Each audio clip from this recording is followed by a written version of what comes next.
Hello, I believe this is week 16 of our journey through First John. And we're in First John chapter 3, and we're going to look at verse 12 for the beginning of the week. So go ahead and see if you can translate this.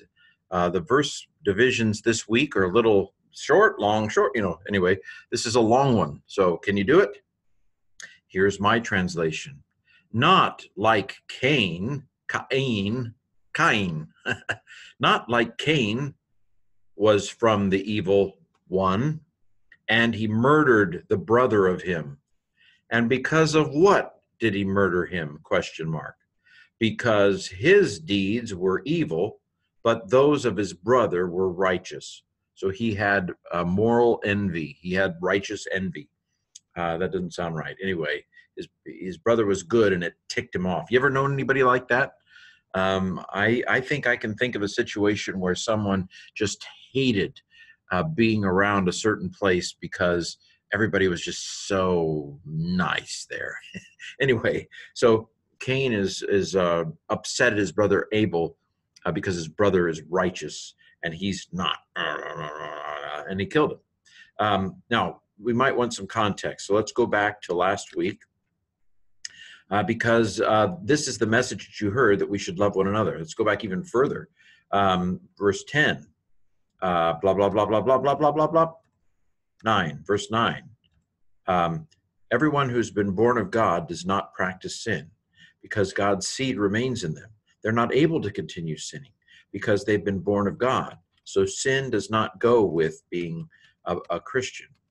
And then we get to verse 10. And how do we know who are the children of God and who are the children of the devil? Why, everyone who practices righteousness is from God, and everyone who does not, or everybody who doesn't practice righteousness is not from God, and everybody who does not love his neighbor is not from God. And so love is the key to knowing whether someone is a child of God or not. Those that love are children of God, and those that don't aren't. And then this was the one we ended last week. And we have this message from the beginning that we need to love one another. And that was the way we ended last week. Okay, so now Cain is an example of someone who did not love his brother. And of course, in this case, quite literally his brother. Now, brother is much more metaphorical than that. Of course, John at least means the rest of our Christian brothers and sisters. We need to love them. But of course, Jesus in Matthew 5 extends it to our enemy. So everybody is included in this. We are not to be like Cain, who was from the evil one, who killed his brother because he was jealous of his righteousness. Okay, well, let's slow down this translation, shall we? Not like Cain was from the evil one. Now, this is not really good English. I'm sure it does fine in Greek, but we would want something like, not like Cain, who was from the evil one. That's kind of what we would want a relative pronoun somewhere in here, but it's not there. So we just have to kind of, when we're making the English, have to make it better English. Now, from the evil one, this is the substantive use of an adjective because the noun that goes with it isn't there. It's talking about the devil, of course. And we've just had the devil mentioned a few verses previously. Cain, he slaughtered his brother. He murdered his brother. Lots of different words for murder in First John. You got to get out your thesaurus for murder words. And because of what did he murder him? Karen. Now, of course, the word grace can look like this when it's accusative, but this is not the word grace. This is a preposition that means because of, or something like that. And then this is the interrogative pronoun. It has the accent, because of what? Because of what did he murder him? Okay? Because, causal clause, the works of him, neuter plural alpha, bingo, neuter plural alpha, because the works of him was evil. Now, this is was. Now, remember this obscure rule, we've seen it. A neuter plural subject can take its verb in the singular. It's allowed in Greek. It's not considered good English to say because his deeds was evil. That's not good English. So we're going to bring it into English with good English. That's a good translation, because the works of him were evil. And this is a neuter plural alpha, bingo, to match the subject. Okay, but those of his brother. This is the word the with a neuter plural alpha, bingo. What's the go with?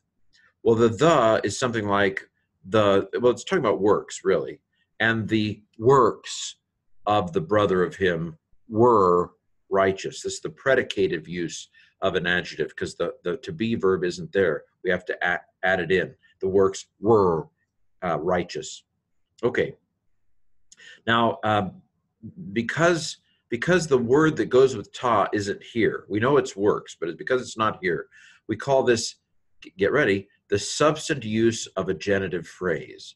So this is a genitive, the brother of him, the brother. And so the of brother works. It's the substantive use of a genitive phrase. This is the genitive phrase. And we have to come up, reach in and find the substance, which is works. And those of the brother of him were righteous. Okay. It's a lot more complicated to explain than to just get the gist of it. Now, for the grammar. This is a comparative clause. Like Cain. Not like Cain. I guess it's not really a cause. No, it is. And not like Cain was. That's what it is. And not like Cain was from the evil one. Maybe it's not so bad grammar. Anyway. And not like Cain was. So a comparative clause, if you consider the kathos to go with this verb. Parsing of ain, it's imperfect. It's indicative. I don't put voice because it's a being verb. It's not an action or passive kind of situation. Third singular from ami. And not like Cain was from the evil one. And he murdered his brother. Can you parse this? So a nu with an epsilon in front of it is almost always a movable nu. Throw it away. An epsilon is a very common third-person singular active ending. In fact, active indicative ending. And in fact, active past tense ending. Could this be a past tense? Well, a C is the key to a hidden sigma. So we have a sigma epsilon ending. That's aorist, third person singular. And there's the augment on the front. So it's from sfadzo. Aorist, active indicative, third singular from sfadzo, to kill, to murder, to slaughter. Okay, what do I have here? Slaughter again, question mark. Hoti here is because, so it's a causal clause. Neuter plural subject takes its verb in the singular. Substantive use of a genitive phrase. Predicative use of an adjective. Okay, we've got a lot of stuff today, but that's it for grammar. So, can you pronounce it? Go ahead and try first up to the colon. And now it's my turn to speak. U kathos kain, ek tu poneru, ein, kai esfaxen,